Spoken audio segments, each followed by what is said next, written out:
వెన్నులో వణుకు పుట్టించి కోట గురించి తెలుసా? సాయంత్రం 6 గంటలు దాటితే అస్సలు అనుమతించరు. హర్రర్ సినిమాలు చూడడం అంటే చాలా మందికి ఇష్టం. భయపడుతున్న వాటిని ఆసక్తిగా తిలకిస్తారు. అందులో ఉండే భయంకరమైన సీన్స్ లేదా సస్పెన్స్ థ్రిల్లర్ అంశాలను వారు బాగా ఎంజాయ్ చేస్తారు. అయితే అలాంటివన్నీ సినిమాల్లోనే ఉంటాయని నిజ జీవితంలో ఉండవని కొందరు భావిస్తారు. కానీ నిజ జీవితంలోనూ అలాంటివి ఉంటాయని మరికొందరు అంటారు. అలాంటి భయంకరమైన ప్రదేశాలు ఈ బంగారు కోట ఒకటి. జీవితంలో ప్రతి ఒక్కరికి కొన్ని అనుభూతులు, అభిరుచులు ఉంటాయి.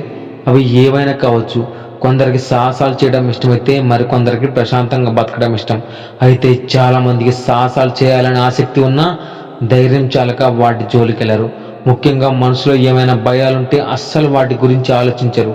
కానీ కొందరు మాత్రం సాహసాలంటే సై అంటారు. ఎలాంటి భయంకరమైన ప్రదేశాలన్నా ధైర్యంగా వెళ్ళి చూసొస్తారు. అలాంటి వారికి ఈ ప్లేస్ బాగా నచ్చుతుంది. ఇది రాజస్థాన్లోని బంగార్ కోట. దీనికి ఉన్న గొప్ప చరిత్ర ఇప్పుడు టూరిస్ట్ స్పాట్గా మారింది.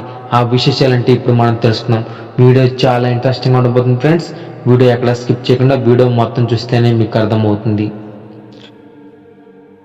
బంగార్ ఫోర్ట్ సహజంగా చాలా మందికి హర్రర్ సినిమాలు చూడటం అంటే ఇష్టం. అందులో ఉండే సస్పెన్స్ థ్రిల్లర్ సన్నివేశాలు, వెన్నులో వణుకు పుట్టించే సీన్లను బాగా ఎంజాయ్ చేస్తారు. అవి కేవలం కల్పిత కథలే అని తెలిసిన ఆ సినిమాల విషయాలను తమ స్నేహితులకు, కుటుంబ సభ్యులకు చెప్తూ వారిని భయపెట్టిస్తుంటారు.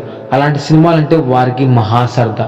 అలాంటివి ఉంటాయని నమ్మేవాళ్ళు కొందరు, నమ్మని వాళ్ళు ఇంకొందరు ఉంటారు. ఇక అలాంటి కథలనే నమ్మేవాళ్ళు వాటికి భయపడితే, నమ్మని వాళ్ళు వాటిని కొట్టిపడేస్తారు. కానీ రాజస్థాన్లోని అల్వార్ జిల్లాలో ఉన్న ఈ బంగార్ ఫోర్ట్ వింటే ఎవరైనా అవురా అని ఆశ్చర్యపోతారు. ఇదొక పర్యాటక ప్రాంతమైన సూర్యాస్తమైన తర్వాత ఆ చుట్టుపక్కల ప్రాంతాల్లో ఎవరిని ఉండనివ్వరు. అందుకు గట్టి హెచ్చరికలు ఉన్నాయి. అవి కూడా ప్రభుత్వం పెట్టిన గమనార్హం. దీన్ని బట్టి ఆ ప్రదేశం ఎంత ప్రమాదకరమో అర్థం చేసుకోవచ్చు. రాజస్థాన్ అల్వార్ ప్రాంతంలో ఉన్న ఈ బంగారు కోట భారత్లోని అత్యంత భయంకరమైన ప్రదేశాల్లో ఒకటి. ఈ ప్రాంతాన్ని భగవంత్ దాస్ అనే రాజవంశస్థులు పాలించాడని, తమ కుమారుడు మాధవ్ సింగ్ కోసం 16వ శతాబ్దంలో ఇక్కడ కోటను నిర్మించారని ప్రసిద్ధి. దీంతో అప్పట్లో ఇక్కడ సుమారు 10,000 మంది జనాభా ఉండారని అంటారు. అయితే ఈ ప్రాంతానికి 2 భిన్న కథలు వ్యాప్తిలో ఉన్నాయి. ఒకటి, ఆ కోట పరిసర ప్రాంతాల్లో ఒక సాధువు ఉండేవాడని, అతడి నివాసానికి ఎత్తుగా ఆ ప్రాంతంలో ఏది నిర్మించినా దాని నీడ తన ఇంటి మీద పడితే అది కూలిపోతుందని ఆ సాధువు ముందే హెచ్చరించేవాడని కథ చెప్తారు. ఆ క్రమంలోనే ఆ కోట గోడలు నిర్మిస్తుండగా వాటి నీడ ఆ సాధువు ఇంటిపై పడటంలో ఆ చుట్టుపక్కల ప్రాంతాలనే నాశనమైనవి అంటారు. పూర్తిగా శిథిలమైన ఈ కోట ప్రధాన ద్వారం గుండా లోపలికి ప్రవేశిస్తే దేవాలయాలు, రాజభవనాలు మొదలైనవి కనిపిస్తాయి. అలాగే ఈ కోటలోకి ప్రవేశించడానికి మరో 4 ముఖ ద్వారాలు కూడా ఉన్నాయి. Lahori gate, Ajmeri gate, Pulbari gate, Delhi gate అని వాటికి పేర్లున్నాయి. ప్రధాన ద్వారం ప్రవేశం వద్దే హనుమాన్ ఆలయం, గోపీనాథ్ ఆలయం, సోమేశ్వర ఆలయం, కేశవరాయ ఆలయం, మంగళదేవి ఆలయం, గణేష్ ఆలయం వంటివి ఇప్పటికీ చెక్కు చెదరకుండా ఉన్నాయి. దీంతో పర్యాటకులు కూడా ఇక్కడికి వచ్చారు ఆయా ఆలయాల్లో మొక్కుతుంటారు.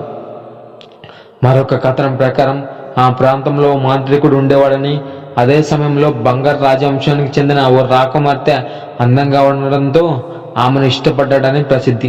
దీంతో ఆ రామకుమార్తెను తన వశం చేసుకునేందుకు ఒక మంత్రం ప్రయోగించిన రసాయనం ఆమెకు ఇవ్వగా దాన్ని ఆమె నేలకేసి కొట్టడంతో ఆ మాంత్రికుడితో పాటు ఆ ప్రాంతం నాశనమైందని చెప్తారు. ఆ మాంత్రికుడు చనిపోయే ముందు ఆ ప్రాంతం అంతా భూస్థాపితం అవుతుందని శపించినట్లు చెప్తారు. ఆ 2 బంగారు కోట సమీప ఆ ప్రాంతాల్లో చెప్పే కథలు ఇవి ఎంతవరకు నిజమో అనేది తెలియకపోయినా అక్కడ మాత్రం బాగా పాపులర్.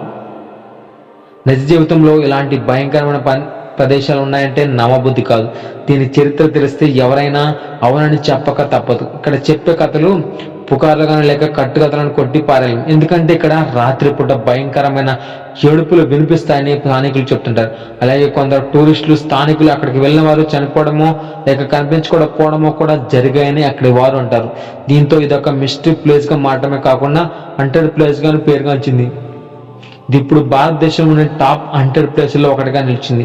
ఈ క్రమంలోనే అక్కడికి విదేశీ పర్యాటకులను సైతం అనుమతించాలనే సమాచారం ఉంది. అయితే ఎవరైనా కావాలంటే ప్రత్యేకంగా పర్మిషన్ తీసుకుని వెళ్ళే అవకాశం ఉంది. కానీ సాయంత్రం సూర్యాస్తమయం అయ్యాక ఆ చుట్టుపక్కల ప్రాంతాల్లో ఎవరిని ఉండనివ్వరు. ఒకవేళ మీరు కూడా ఇక్కడికి వెళ్ళాలంటే తగిన జాగ్రత్తలు పాటించాల్సింది. అంత ధైర్యం లేని వాళ్ళు వెళ్ళకపోవడమే ఉత్తమం. ఈ వీడియో అంతే ఫ్రెండ్స్. ఈ వీడియో మీకు నచ్చినట్లయితే లైక్ చేయండి, షేర్ చేయండి, సబ్స్క్రైబ్ చేయండి. Thank you friends. Thanks for watching.